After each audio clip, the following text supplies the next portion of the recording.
ఈ నెల 14వ తేదీ అంటే అక్టోబర్ 14వ తేదీ 2023 శనివారం రోజు మహాలయ అమావాస్య. భాద్రపద అమావాస్యని మహాలయ అమావాస్య అని పిలుస్తారు. ఈరోజు సూర్యగ్రహణం కూడా. ఈ అమావాస్య శనివారం రోజు రావడం వల్ల శని అమావాస్య అయ్యింది. మరి ఎంతో పవిత్రమైన ఈ శని అమావాస్య సూర్యగ్రహణం కలిసిన ఈరోజు ఈ చెట్టును తాకితే చాలు దరిద్రం, బాధలు, దోషాలు తొలగిపోతాయి. మీకున్న కష్టాలు తొలగి సకల శుభాలు కలుగుతాయి. మరి ఎంతో విశేషమైన 76 సంవత్సరాలకి వస్తున్న ఈ శని అమావాస్య రోజు ఏ చెట్టును తాకితే దరిద్రం తొలగి కుబేరులు అవుతారో ఇప్పుడు ఈ వీడియోలో తెలుసుకుందాం. శనివారం అమావాస్య కలిసి వస్తే దానిని శని అమావాస్య అంటారు. ఎంతో విశిష్టమైన పవిత్రమైన ఈ రోజు ఈ కథలను వింటే చాలు శనిగ్రహ దోషాలు, బాధలు తొలగిపోయి శనిదేవుడి అనుగ్రహం కలుగుతుంది. సకల శుభాలు కలుగుతాయి. మరి ఆ కథలేంటో ఇప్పుడు ఈ వీడియోలో తెలుసుకుందాం. శనిదేవుడి పేరు వినబడగానే చాలా మంది భయపడతారు. నిజానికి శనిదేవుడు ఎంతో మంచివాడు. తల్లిదండ్రులు చూపించేంత ప్రేమను శనిదేవుడు చూపిస్తాడు అంటారు. శనిదేవుడు న్యాయానికి అధిపతి. ఎవరి కర్మలకు ఎలాంటి ఫలాలను ఇవ్వాలో శనిదేవుడే నిర్ణయిస్తాడు. పురాణాల ప్రకారం నీతి, న్యాయం, ధర్మబద్ధతకు శనిదేవుడు కట్టుబడి ఉంటాడు.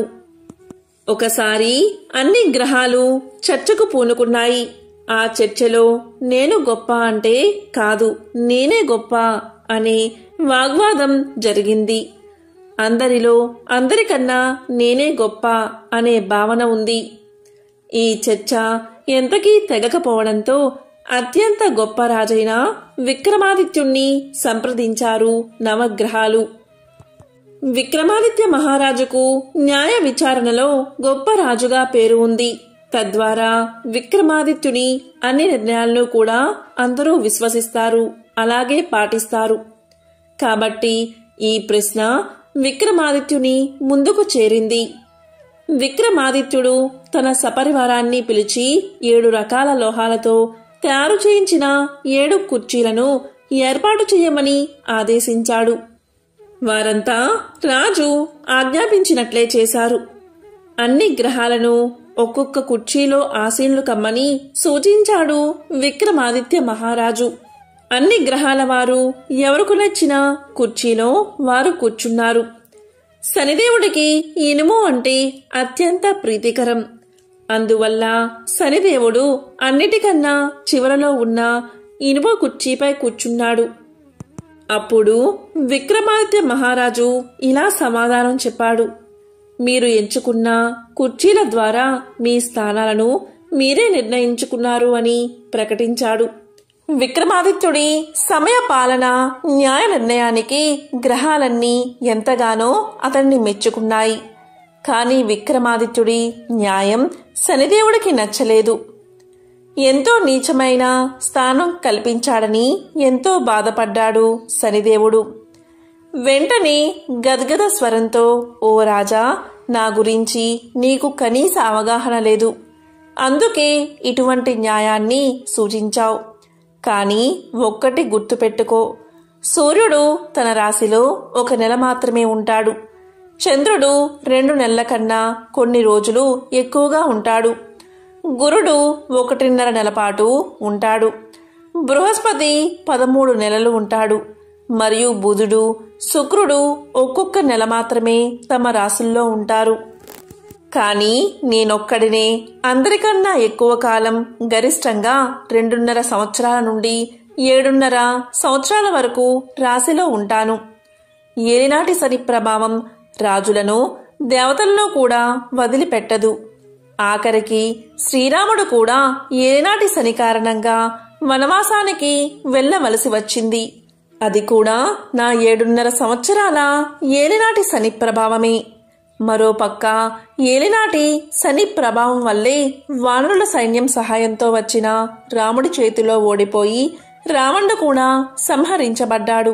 ఇలాంటి అనేక విషయాలు నీకు తెలిసి కూడా నన్ను చులకనగా చేసి చూశావు. ఈ ప్రభావం అనుభవించిన వారికే తెలుస్తుంది అని శనిదేవుడు రాజుకు వివరించి అక్కడ్నుంచి నిష్క్రమించాడు. తద్వారా కాలక్రమేణా శనిదేవుడి ప్రభావంతో ఏలినాటి శని కారణంగా విక్రమాదిత్యుడు కూడా అనేక కష్టాలను ఎదుర్కోవలసి వచ్చింది. విక్రమాదిత్యుడు అడవులకు వెళ్ళాడు. ఆకలితో అలమటించాడు. ఆఖరికి నూనె గింజల నుండి నూనెను తీసే పనికి కూడా ఉపక్రమించాడు. క్రమంగా ఇలాంటి అనేక కష్టసాధ్యమైన మరియు ఊహకు కూడా అందని పనులకు కూడా ఉపక్రమించవలసి వచ్చింది. చివరికి ఈ సమస్యలు చేతులు తెగేదాకా కూడా వెళ్ళాయి అంటే ఆశ్చర్యం కలగక మానదు. విక్రమాదిత్యుడు తన చివరి ఏలినాటి శని రోజుల్లో పొలాల్లో కూడా పనిచేశాడు. క్రమంగా ఏలినాటి శని చివరి రోజున పనిలో భాగంగా గట్టిగా పాడుతూ ఉండగా ఆ గొంతు ఒక రాజు కూతురు చెవిన పడి విక్రమాదిత్యుణ్ణి పెళ్లి చేసుకోవడానికి ఇష్టపడి సిద్ధపడింది. ఆమె అతని కష్టాలను చూసి చలించింది. కాని అతను కూడా రాజు అన్న విషయం ఆమెకు తెలీదు. వీరి పెళ్లి ద్వారా నెమ్మదిగా విక్రమాదిత్యునికి తన రాజభోగాలను కీర్తి ప్రతిష్టలను తిరిగి తెచ్చిపెట్టాయి. అప్పుడు కాని విక్రమాదిత్యుడికి శనిదేవుడి బలం గురించి అంచనాలకు రాలేకపోయాడు. చేసిన తప్పుకు పశ్చాత్తాపం చెందిన విక్రమాదిత్యుడు ప్రతి శనివారం శనిదేవునికి ఉపవాస దీక్షను ఆరంభించాలని సంకల్పించాడు. దీనివల్ల విక్రమాదిత్యుడు తన తప్పు సరిదిద్దుకోవడానికి ప్రతిరోజు విగ్రహారాధన చేసేవాడు కూడా. విక్రమాదిత్యుడు తన ఉపవాస దీక్షా కాలాన్ని పూర్తి చేసుకున్న తర్వాత తన రాజభోగ వైభోగాలను తిరిగి పొంది సుఖ సంతోషాలతో రాజ్యపాలన చేశాడు. అప్పట్నుండి శనిదేవుణ్ణి తన ప్రధాన ఆరాధ్య దైవంగా భావించాడు విక్రమాదిత్య మహారాజు. హనుమంతుడు రామసేతు నిర్మాణంలో నిమగ్నమై ఉండగా శని భగవానుడు హనుమంతుణ్ణి బంధించేందుకు అక్కడికి వచ్చాడు. 2.5 గంటల సేపు హనుమను పట్టేందుకు వచ్చిన శనీశ్వరుడికి ఆంజనేయుడు చుక్కలు చూపించాడు. శని భగవానుడు హనుమంతుడి దగ్గరికి వచ్చి ఇలా అన్నాడు: హనుమా, నేను నిన్ను 2.5 గంటల పాటు పట్టుకోవాలి అనుకుంటున్నాను. నీ శరీరంలో ఏదైనా ఒక ప్రాంతాన్ని నాకివ్వు అని అడుగుతాడు. అప్పుడు హనుమంతుడు ఇలా అనుకుంటాడు: నేను రామసేతు నిర్మాణంలో నిమగ్నమై ఉన్నాను. నువ్వు ఈ సమయంలో వచ్చి నన్ను పట్టుకుంటాను అంటావేమిటి? నువ్వు నా పనికి చాలా అంతరాయం కలిగిస్తున్నావు. అయినా నేను నీకు నా తలభాగం ఇస్తున్నాను. అక్కడ ఎక్కి నువ్వు కూర్చోవచ్చు అంటాడు హనుమంతుడు. హనుమంతుడు అలా పలకగానే శని భగవానుడు చటుక్కున తలపైకి ఎక్కి కూర్చున్నాడు. ఇటు హనుమంతుడు రామసేతు నిర్మాణంలో నిమగ్నమైపోయాడు.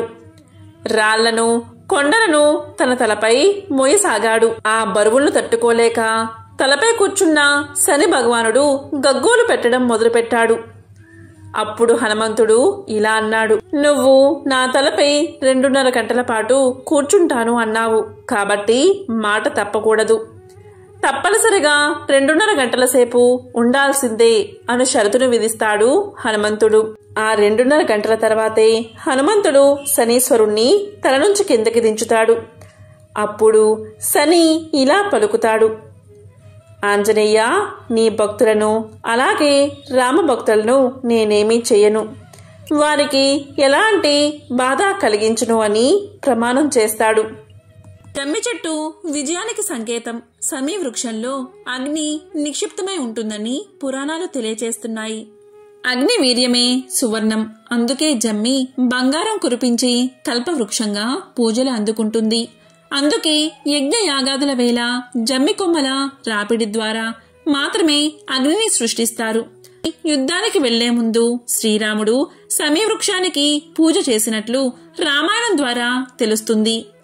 ద్వాపర యుగంలో అజ్ఞాతవాసానికి వెళ్లే ముందు పాండవులు తమ ఆయుధాలను జమ్మి చెట్టుపైనే ఉంచి అజ్ఞాతవాసం ముగిసిన తర్వాత విజయదశమి నాడు ఉత్తర గోగ్రహణం కోసం అర్జునుడు సమీ వృక్షాన్ని పూజించి గాంధీవాన్ని ధరించి అద్భుత విజయాన్ని అందుకున్నట్లు మహాభారతం తెలియజేస్తుంది.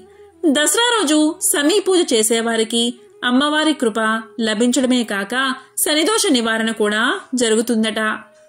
కాబట్టి ఎంతో విశేషమైన ఈ శని అమావాస్య రోజు జమ్మి చెట్టును కేవలం తాకితే చాలు శనిగ్రహ దోషాలు తొలగిపోతాయి. ఆ అమ్మవారి అనుగ్రహం మీకు కలుగుతుంది. అలాగే శివానుగ్రహం కూడా మీకు లభిస్తుంది. ఆంజనేయ స్వామి అండాదండ మీకు ఉంటాయి. ఓం నమః శివాయ. ఓం శనైశ్చరాయ నమః.